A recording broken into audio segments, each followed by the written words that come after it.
Bom dia, boa tarde e boa noite, meus queridos, minha querida. Espero que vocês estejam todos muito bem. E eu quero agradecer pela oportunidade de compartilhar a palavra de Deus com vocês nesse exercício de prática de pregação. Eu espero que seja tão consolador e confrontador para vocês ouvirem essa mensagem, quanto foi para mim escrevê-la.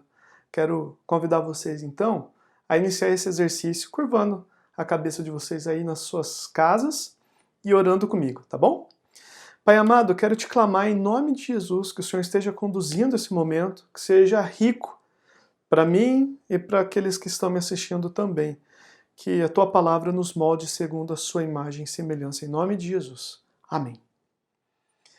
Meus irmãos, quando eu era mais novo, eu recebi dos meus pais um presente, né? Era um quebra-cabeça do Rei Leão. E logo que eu recebi esse presente, eu quis correr montar ele, porque eu queria provar para os meus pais, eu queria mostrar para eles como eu era bom, como eu era capaz de resolver um problema tão grande desses. Só que tinha dois probleminhas que eu não estava contando e me atrapalharam bastante. Um, eu não era bom para resolver problemas. Dois, eu perdi algumas peças também.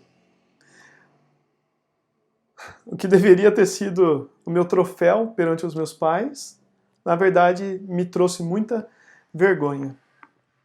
Foi muito frustrante. Agora vamos falar a verdade aqui entre nós? Nesse grande quebra-cabeça que se chama ministério pastoral, às vezes não parece que nos faltam algumas peças corretas ou a capacidade suficiente para a gente poder montar essa grande imagem, né, organizar esse grande tabuleiro à nossa frente? Por exemplo, nos dias que nós temos vivido, como nós poderíamos sorrir com os que sorriem se as máscaras tampam o nosso rosto? Como a gente poderia consolar os que choram se a gente não pode abraçar eles, mantendo o distanciamento social? Como a gente poderia pastorear de forma bem presente se sempre tem uma tela entre nós e aqueles que pastoreamos? Não apenas isso, mas quantos de nós não se sentem incapazes de conduzir a congregação que recebeu da parte de Deus para cuidar em maturidade, crescer e frutificar como discípulos de Cristo? Ou, colocando em outras palavras, quantos de nós não se sentem inférteis, não se sentem estéreis? Falando em esterilidade, a palavra de Deus nos traz um monte de histórias de pessoas estéreis, pessoas que não geravam frutos. Provavelmente uma das mais famosas seja a história de Ana, lá no primeiro capítulo do primeiro livro do profeta Samuel. Uma história bastante famosa que eu não pretendo detalhar aqui para vocês. Apenas quero trazer algumas contradições que eu acho muito interessante nessa história para a nossa reflexão sobre esse tema tão importante relacionado ao nosso ministério. Tá bom? O primeiro e o segundo versículo nos apresenta os personagens. Então a gente tem Eucana, que é o marido, Penina, que é uma de suas esposas, que gera filhos e filhas, e nós temos Ana, a nossa personagem principal, que não gera filho algum. É bastante rico a gente se atentar ao significado do nome Ana, que ao pé da letra quer dizer alguma coisa como agraciada, a cheia de graça. De fato, Ana era agraciada. Numa sociedade onde o valor da mulher está fundamentado no tanto de giro de filhos, perdão, que ela pode gerar, Ana não gerando filho algum, ainda assim era extremamente amada pelo seu marido, conforme os versículos 4 e 5 da história nos dizem. Me acompanha aqui, olha só. No dia em que Eucana oferecia sacrifício, costumava reparti-lo com a sua mulher Penina e com todos os seus filhos e filhas. Porém, dava uma porção em dobro a Ana, pois a amava, apesar de o Senhor tê-la deixado estéril. Ana era agraciada. Mesmo que socialmente ela não merecesse, ela era muito amada pelo seu marido. Porém, apesar disso, ela não se sentia agraciada, ela não sentia a felicidade desta bênção, né? O versículo 8 mostra isso pra gente de uma forma bastante intensa. Eucana fala assim para ela: Ana, por que choras? por que não comes? Por que o teu coração está tão triste? Não sou melhor para ti do que 10 filhos? Ou seja, eu não te trato melhor do que um outro marido trataria a esposa que lhe dá 10 filhos? Mesmo você não tendo filho algum, eu não te trato muito bem? Por que você sofre tanto? E essa é a pergunta que ecoa no meu coração e na minha mente. Por que Ana sofre tanto se ela é tão bem tratada? Muito mais do que, socialmente falando, ela mereceria ser tratada. Eu acredito que a resposta para a gente esteja no versículo 6, que nos diz assim: mas a sua rival, no caso Penina, a provocava muito, a fim de aborrecê-la, porque o Senhor a havia deixado estéril. Penina constantemente trazia à tona o fato de que ela era estéril. Ao invés de Ana viver satisfeita com a graça que ela recebia do seu marido, com o amor imerecido que ela recebia do seu esposo, ela preferia dar atenção aos ataques à sua identidade por parte de Penina. Talvez Ana não estivesse satisfeita com o favor imerecido. Talvez Ana não acreditasse que no futuro o seu marido continuaria a amando e cuidando dela, como no presente ele faria. Talvez Ana acreditasse que ela deveria garantir o conforto em tempos posteriores através dos méritos da maternidade. Eu disse que esse texto é cheio de contradições, né? E o primeiro é esse. Ana, a agraciada, ao invés de viver com base na graça que ela já tinha, ela queria merecer. Ela queria conquistar. Em momento algum você vai ver, entre os versículos 1 e 8, alguma sugestão de que Ana levava as suas demandas, as suas questões, a sua dor e o seu sofrimento perante Deus. Tampouco Eucana, que segundo o primeiro versículo nos mostra, através da sua genealogia, era um levita bastante justo, tratava com generosidade, inclusive, a sua mulher estéril. Tampouco Eucana conduz a sua esposa a buscar o Senhor Deus. Você não acha essa história bastante interessante, bastante intrigante? Por que essa história cheia de contradições está nesse momento da Bíblia, nesse ponto da Bíblia? Logo depois do livro de Juízes e abrindo o livro do grande profeta Samuel. Eu sugiro para vocês que a resposta esteja numa leitura sobreposta entre a história de Ana e o livro de Juízes. E aí a gente vai reparar como essa história é uma pequena maquete que traz uma revisão para a gente de tudo o que aconteceu até então no livro de Juízes. Veja só, os líderes em Juízes até tentam fazer coisas boas, mas ao progresso da história a gente pode ver como eles têm uma espiral descendente de maldade, até que chegamos, lá no final da história, no último grande juiz, Sansão, cuja moral é extremamente duvidosa, extremamente questionável. O povo não caminha muito melhor. O último versículo do livro nos diz que cada um, por não ter rei, tentava fazer o que lhe parecia correto, a semelhança de Adão e Eva, negando a lei de Deus, fazendo o que desejava fazer.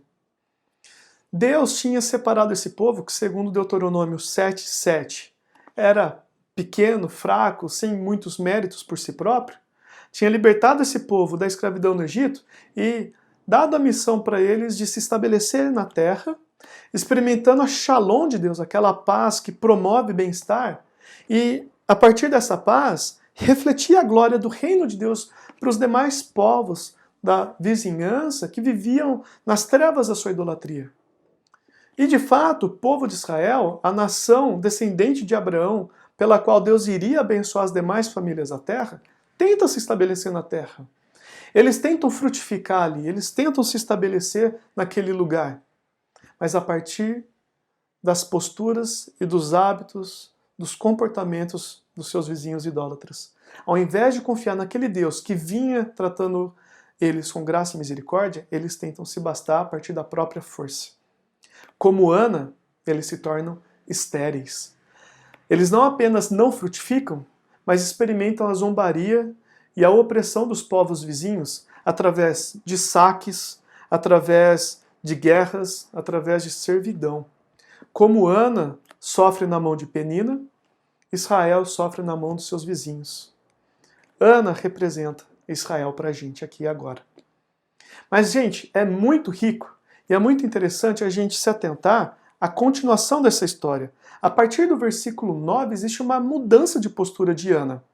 O versículo 10 para mim é especialmente significativo porque ele diz assim, ó: com a alma amargurada, Ana orou ao Senhor. Chorou muito, com a alma amargurada. Depois de ser exposta constantemente ao próprio fracasso, à própria inabilidade e incapacidade, Ana desiste de si própria. Então ela se volta a Deus e se rende ao Senhor Deus. Essa oração é tão intensa que os versículos seguintes nos diz que Eli, o sacerdote da época, achava que Ana estava bêbada. A gente continua e chega aqui no versículo 11, que é especialmente digno de atenção. Ele nos diz assim: e Ana fez o seguinte voto: ó Senhor dos exércitos, se deres atenção à aflição da tua serva, te lembrares de mim, e não te esqueceres da tua serva, mas lhe deres um menino, e eu o dedicarei ao Senhor por todos os dias da sua vida, e navalha não passará pela cabeça dele. Olha que interessante, se até então Ana queria um filho como um troféu, uma insígnia do seu valor, a partir de agora Ana quer um filho para coparticipar da missão de Deus. Isso fica claro para a gente quando ela se propõe a entregar o filho para Deus, ao invés de manter ele consigo próprio, como esse troféu a ser exibido. Aparentemente, Ana só quer executar a sua vocação, né, de ide e multiplicai-vos. Como mulher, ela quer ter um filho, simplesmente. Mesmo que esse filho não fique com ela, mas fique com o Senhor, longe dela própria. A partir do momento que Ana desce desse pedestal da idolatria da maternidade, os versículos 19 a 20 vai nos mostrar então que Deus dá para ela um filho, Samuel, que significa eu pedi ao Senhor, né? Não é mérito meu, não é o que eu conquistei, mas é um favor que Deus me deu. E aí, adiantando então um pouquinho a história, a gente chega no versículo 24, onde Ana realmente dá o seu filho para o Senhor, mas, cumprindo o voto então do versículo 11, mas vai além e com ações de graça ela sacrifica um touro, né, para o Senhor, dá farinha e dá vinho. Ela faz além do que ela tinha se comprometido. Tamanha era a alegria de Ana. Eu acho maravilhoso o versículo 28 que nos diz assim: por isso também o dedico ao Senhor. Ele está entregue ao Senhor por todos os dias que viver. E ali adoraram ao Senhor. Algumas versões mais antigas vai dizer assim: por isso também o devolvo ao Senhor. Gente, devolver ao Senhor é uma coisa muito especial, muito rica, que a gente precisa ter com atenção. Porque se ela está devolvendo ao Senhor, ela reconhece que não é dela. Ela reconhece que não é algo que ela fez. A partir do momento que ela devolve a Deus, ela reconhece que tudo que envolve Samuel tem a ver única e exclusivamente com o Senhor Deus, com os méritos do próprio Deus. E o que antigamente era motivo de tristeza, de choro, de amargura, agora no versículo 28 se torna motivo de adoração, de gratidão, de celebração ao Senhor. E o que mudou? A postura idólatra de Ana. Agora, você há de convir comigo que é muito bacana a gente reparar aqui no texto. Samuel não é apenas a resposta de Deus para alegrar um coração triste de uma mulher infértil. Samuel é a resposta de Deus para Ana, mas é também a resposta de Deus para um povo tomado na idolatria. É a forma de Deus refrear a maldade do povo da aliança, segundo o qual ele abençoaria as demais nações da terra, que estava correndo o risco de sucumbir nos próprios maus caminhos, nos próprios pecados. A partir de Samuel, o povo, conduzidos por Samuel, os israelitas passam a ter uma relação mais justa com Deus, mais justa entre si próprio como sociedade e mais justa com a própria terra, obedecendo às leis do Senhor. E a frutificar então o testemunho para as demais nações. Anos mais tarde, com esse povo preservado, um outro bebê nasceria também.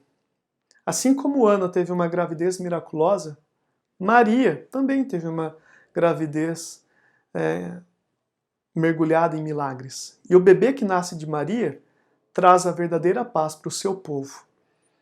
Não apenas traz paz para o povo, mas o capacita a finalmente cumprir o seu chamado de refletir o reino de Deus, que é um reino de paz, alegria e justiça, no meio de uma sociedade aprisionada nas trevas do orgulho, do pecado e da idolatria. Enquanto Samuel foi um grande juiz e guiou o povo em justiça, Jesus Cristo é o verdadeiro juiz que com a própria vida conduz o povo na justiça de Deus. Enquanto Samuel foi um importante sacerdote que sacrificava regularmente pelos próprios pecados e pelo pecado do povo, Jesus é o verdadeiro sumo sacerdote, sem pecado algum, que sacrifica a própria vida de uma vez por todas pelos pecados do seu povo. Enquanto Samuel é um grande profeta que fala as palavras de Deus, Jesus Cristo é o grande profeta, a grande palavra de Deus, a palavra viva do Senhor, que ilumina e traz vida a corações quebrantados, quebrados e desanimados. E é esse mesmo Jesus a resposta para o nosso medo de infertilidade, a nossa esterilidade ministerial.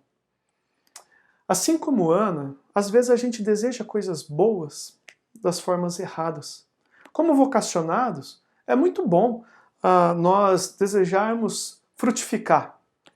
Mas frutificar para conquistar o nosso valor ou para expor o nosso valor para as pessoas que nos cercam é pecado. Desejar ver o crescimento das nossas igrejas é alguma coisa muito boa. Mas querer esse crescimento e esse amadurecimento a partir das nossas próprias forças é pecado. A gente precisa se lembrar constantemente que nós não somos aquilo que nós fazemos e nós não somos o resultado dos nossos trabalhos.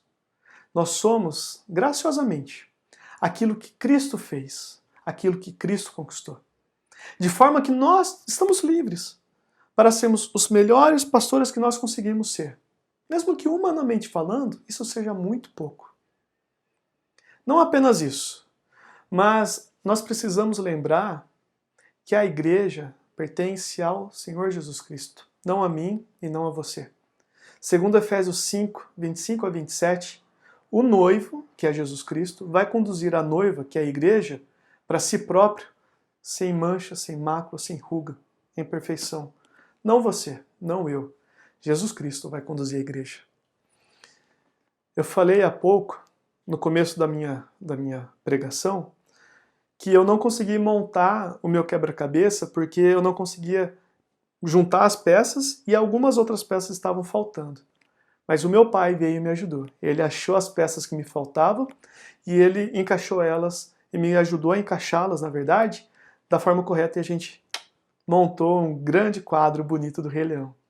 Esse mesmo Jesus Cristo, que refreou a maldade e pastoreou o seu povo no passado, através da vida do profeta Samuel, hoje continua interessado pelo seu povo e continua pastoreando esse povo. E ele vai nos ajudar e nos conduzir a exercermos o nosso ministério também. Nós até podemos falar em nome de Deus como pastores, nós até podemos administrar a graça sobre o rebanho de Deus como pastores, nós podemos até, como pastores, liderar o povo de Deus. Mas Jesus é o grande sumo sacerdote, o grande profeta e o grande rei do seu povo. Eu tenho certeza que por causa do que Cristo é e do que Cristo faz, o versículo 28 do primeiro capítulo, do primeiro livro de Samuel, será a verdade na nossa vida também. A tristeza que nós sentimos por não sermos capazes de cuidar do povo de Deus vai se tornar em alegria pela graça derramada do Senhor sobre nós a nos capacitar a cuidar do seu povo. E nós vamos celebrar essa graça divina. Você precisa se arrepender de alguma coisa? Você precisa se arrepender do seu desejo de autonomia? Então se arrependa agora. Você precisa de ajuda para frutificar? Peça ela agora. Eu te convido a curvar a sua cabeça aí na sua casa e orar comigo. A falar com um bom pastor que, ao longo de toda a história, deu a sua vida pelas suas ovelhas. Pai amado, obrigado pela tua palavra. Nos perdoa pelo nosso desejo de autonomia, nos perdoa por tentar conduzir a nossa vida a partir da nossa própria força. Nos perdoa porque nós desejamos com frequência coisas boas a partir dos meios errados. Que o teu Espírito Santo esteja sobre nós, nos conduzindo à submissão a Cristo, a viver a missão de Cristo debaixo da autoridade e do poder do próprio Jesus, não a partir de nós mesmos. Que a nossa identidade esteja fixada nele, que os resultados do nosso trabalho dependam da rega do Senhor Jesus. Eu te clamo pela minha vida e pela vida dos meus irmãos, em nome de seu Filho Jesus Cristo. Amém. Obrigado, gente. Até a próxima.